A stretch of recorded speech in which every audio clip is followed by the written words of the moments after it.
What you are seeing now is the in-game disclaimer for Tell Me Why. This is a game that deals in some pretty heavy subject matter, including but not limited to transphobia, death, suicidal ideation, childhood trauma, mental health, and gun violence.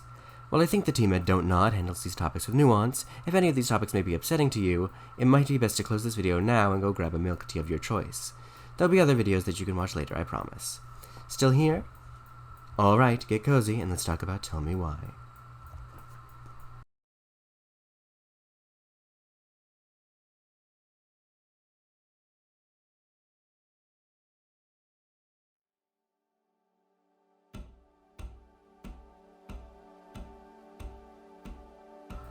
As I alluded to in my previous videos on Tell Me Why, a lot of this game's narrative weight rests in the emotional portrayals of its large cast of characters.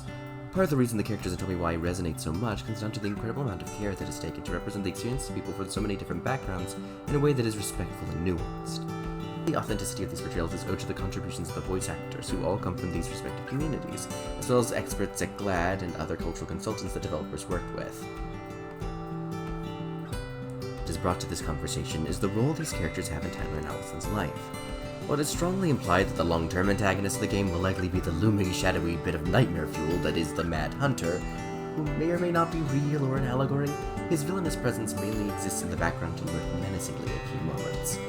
The actual conflict and resistance Tyler and Allison encounter in the game instead comes from their friends and neighbors, people who have helped them their entire lives.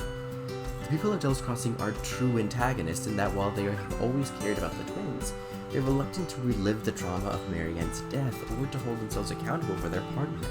The villain of this piece may be the masked hunter, but Delos Crossing itself is the antagonist. Game ups the mechanical difficulty. Tell Me Why's core mechanics are all fairly simple. Essentially, you interact with people or objects by clicking on them to either go through branching dialogue paths, or take objects to put in your inventory for various puzzles, occasionally holding down space to interact with memories or talk with your siblings in the bond. These simple inputs are pretty much the only way to interact with the game.